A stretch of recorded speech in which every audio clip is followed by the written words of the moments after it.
Kia ora everybody, Chris Farhi here from Bayleys. Welcome to the special update covering the potential impact of Omicron on the New Zealand housing market.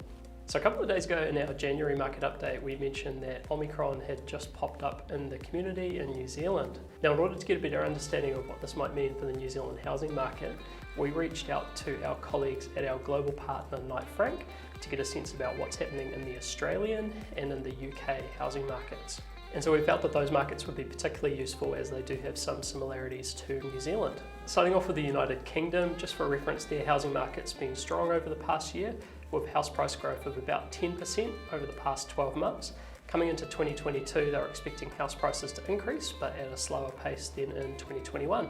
Omicron first popped up in the community in the UK in late November, and case counts peaked late December.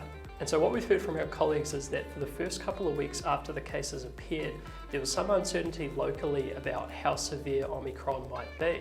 At the time, it was clear the strain is more contagious than Delta, but it was unclear how severe the illness might be. The impact on the UK housing market was that initially there was a reduction in visitors to open homes while people waited to find out how severe Omicron might be.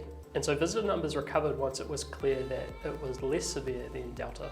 In terms of sales transactions, there wasn't any observable impact on sales numbers or on prices. And so overall, the house view from Knight Frank is that over the course of 2022, the impact of Omicron is likely to be negligible on the UK housing market. Moving over to Australia, the housing market's been performing very strongly like New Zealand, with house price growth of about 19% over the past 12 months. Moving into 2022, there's an expectation that house prices will continue to increase, but at a slower pace than in 2021. Omicron first appeared in Australia in early December, and depending on the state, cases peaked between mid-December and mid-January.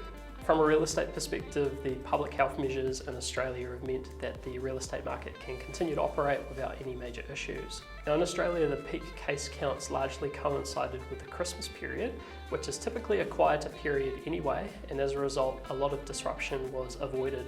What we've heard from our colleagues over there is that initially there was some hesitation from vendors to open up their homes to the public until there was a better sense of how mild or severe Omicron might be.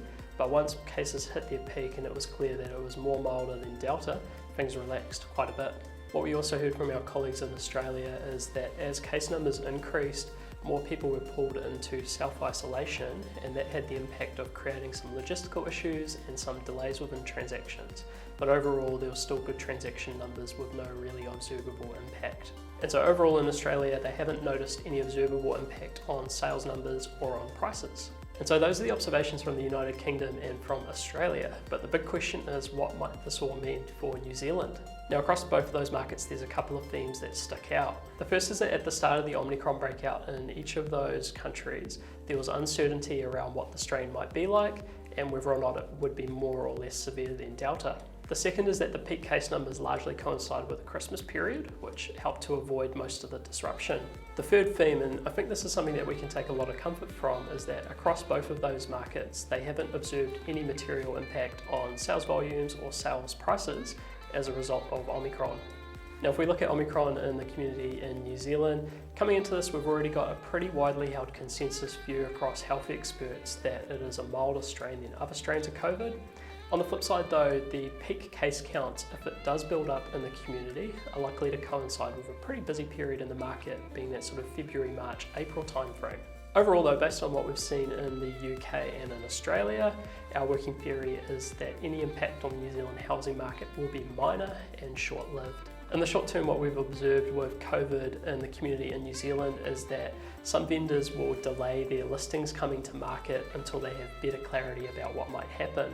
Now this actually has the impact of reducing the supply of listings on the market, which then focuses activity amongst buyers onto a smaller number of properties, and that's generally had the impact of pushing prices higher. And so we think there's potential that that could happen again with this latest outbreak.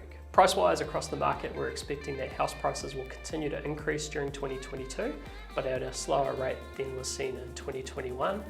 This largely being down to the latest changes in interest rates and also bank lending criteria. And so at this stage, we think the most likely issues will be logistical issues if people are pushed into self-isolation during a sales process.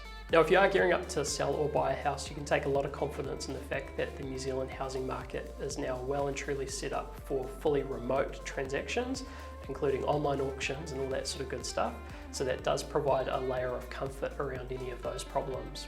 If you are looking to sell, you should get clear advice from your preferred agents about the steps that they'll be taking to ensure that your sales process moves smoothly. For example, making sure that they've got a really strong track record in online auctions, making sure that they've got processes to protect against individual salespeople being forced into self-isolation, and that they've also got some of the other digital tools available to showcase your property online.